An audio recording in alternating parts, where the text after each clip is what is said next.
Rico Dowdle told them people to buckle up. And do you think them people listen to their old running back? Do you think they listen? They didn't listen not one bit. They didn't buckle up at all. They didn't buckle up in the running game. They didn't buckle up in the passing game. The Cowboys defense, he told y'all what he was going to do to y'all. They better buckle up, you hear? Y'all better buckle up. That's how he said it. Kenny Clark, during the week, I don't know what he talking about. I just let my play speak for itself. George Pickens, I don't know what he talk about. I don't even know what that means. We are buckled up. Oh, really? But see, this is where Rico Dowdle went wrong at. This is where he went wrong, guys. How do you expect the Cowboys to buckle up when they don't even have damn seatbelts in the car? They can't buckle up.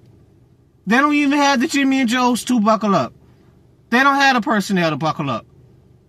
That's why Rico said that. Because Rico knew he was going to run over their ass damn near for 200 yards. Rico Dowdle really wanted to tell them people in the media during the week in his conferences, in his interviews for the Panthers media. He really wanted to tell them it's going to be a long fucking night. It's going to be a long night for them Dallas Cowboys on defense and Matt Eberflus. Matt Eberflus, you got to figure this out quick. You may be one and done quick. This defense is getting torched left and right and left. They can't run no defense. Trayvon Diggs already came out and said, man, look, we need to switch to man-to-man. This zone, we're not buying into this zone defense. They're going to have to figure this out. This is absolutely pathetic. Guys, do y'all know that Rico Dowdle had the most yards by a former player going against his former team ever? Ever. That's running backs and receivers included together.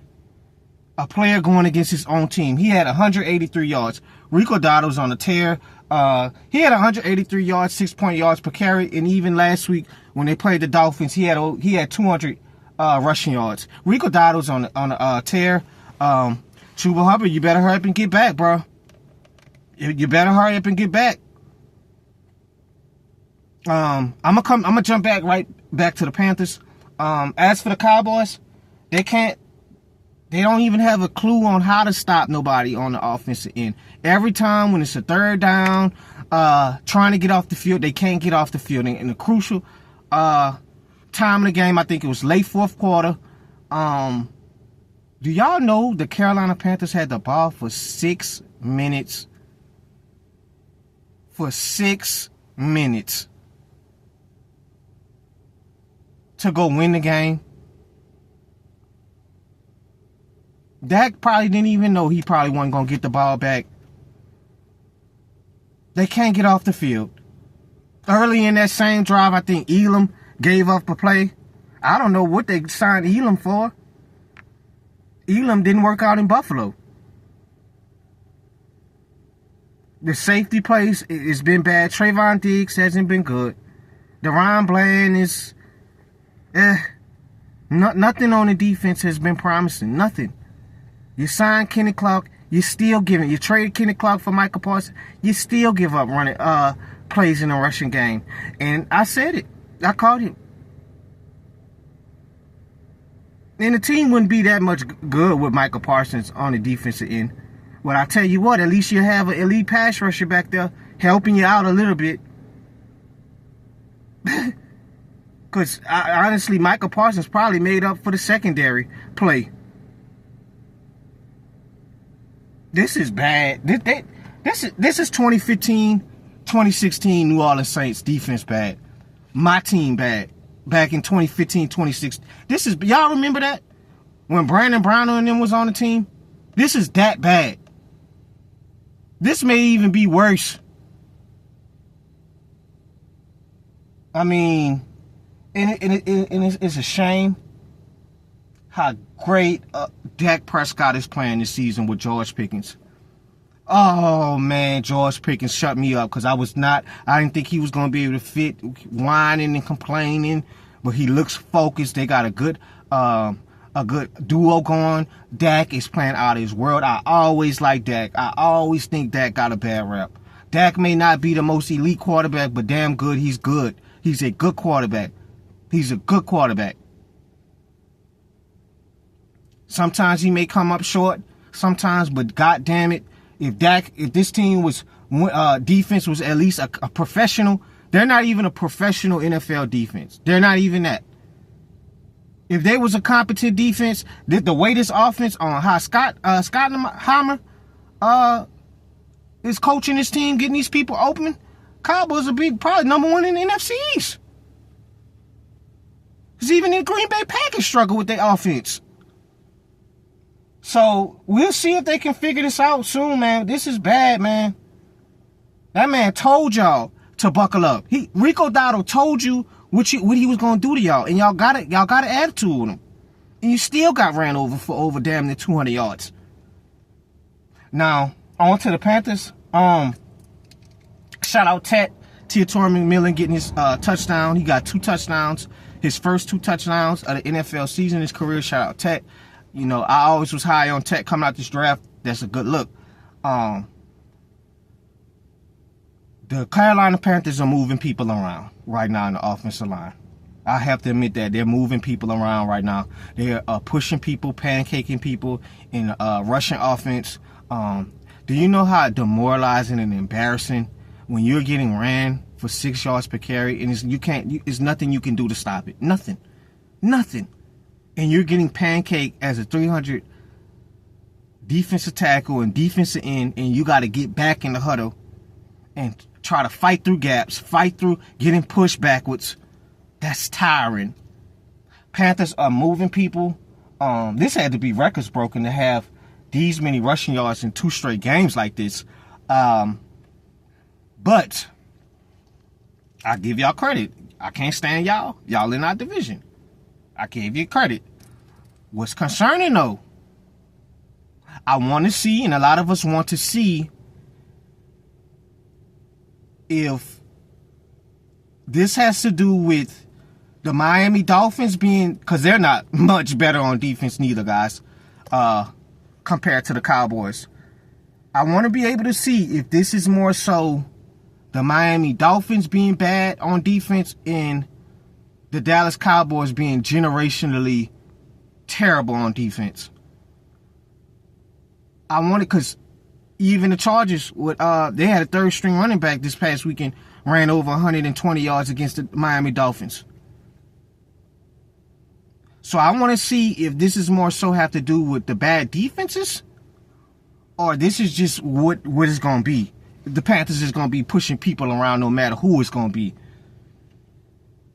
I just, to be honest with you, I don't feel like, you rushing for 200 yards in 2 games.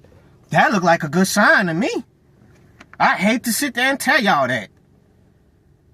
This looked like a pretty good sign. It looked like the O-line is probably going to be up to par for the rest of the season. But I'm very interested to see that, because I'm going to tell you like this. Not every game you're going to be going against the sorry Cowboys on defense and the sorry Miami Dolphins. Not every weekend. And guess what defense is going to do? They're going to bail out to stop the run. They're going to do everything in their power to stop Rico Dowdle in the offensive line. In these stretches, in inside zones. They're going to do everything in their power. And they're going to force that quarterback to make plays. Because it's cool when Bryce Young is being a game manager where it's not put on him to make plays all throughout the game. And he's been better. I say that. He's been better the last 2 weeks. He's doing what Dave Canales is asking him. But when defenses see y'all are not getting it in the running game today, we want 9 to make plays. We want 9 to beat blitzes. We want 9 to beat defensive tackles, putting their hand up, batting balls down, because he's a little short stature. We want to see if he's going to beat the blitz and take care of the ball and not fumble the ball. We want to see if he's going to beat zone coverages. I want to see that. We all want to see. I want to see if this 3-3 is for real. I want to see this. If this 3-3 is for real, I would love to see it. I want to see if y'all are for real these next upcoming weeks. Now, y'all got the New York Jets. As for the Jets, we know they're terrible. We know they're not a good team. But I think this can be, I think the spread is like 2 or 3. Panthers, -2, -3. I think the Jets can be able to hopefully stay in the game. Hopefully they can. Because you're not going against an elite pass rush. You know the Carolina Panthers don't pass rush the quarterback very well. They have holes on the secondary. I will stay away from Jaycee. Jaycee's one of the better corners in the game. I'm looking at number 2, Jackson. Every week, Jackson is getting beat. I don't know why Jackson was messed up with George Pickens. He gave up. I think George Pickens had 9 for 168. Now, obviously, Jaycee got some tick against George Pickens, but it looked like Jackson was more on Pickens. I don't know if Jaycee played his side or whatnot, but, I mean, I'm looking at Jackson. And the Jets, y'all got to be able to pretty much keep Justin Fields upright, test the run defense, see what you can do. But if the Jets play defense like they did against Denver, and at least the Jets have a competent offense against Carolina, who knows what could happen. But I give Carolina some credit. Can't believe I'm saying that. We're giving them credit, guys. 30-27. But I need to see more out of Bryce Young. I don't want to see no more of the late quarter, fourth quarter scrap yards. Can you be able to beat defenses when you're rushing offense is getting dominated? That's what I want to see. You see what I'm saying? Because even with the Eagles on the elite level, real quick, guys, I'm going to say this last thing. You see, they're struggling because they can't get Saquon going. They can't get him going. The offensive coordinator got his head up the clouds. So it's the same thing. And Rico Dowdle and the O-line had to be perfect to squeeze out 2 wins against the Cowboys and Dolphins. So we'll see. We give them credit. We'll see what's going to happen on Sunday against the Jets. I'm out.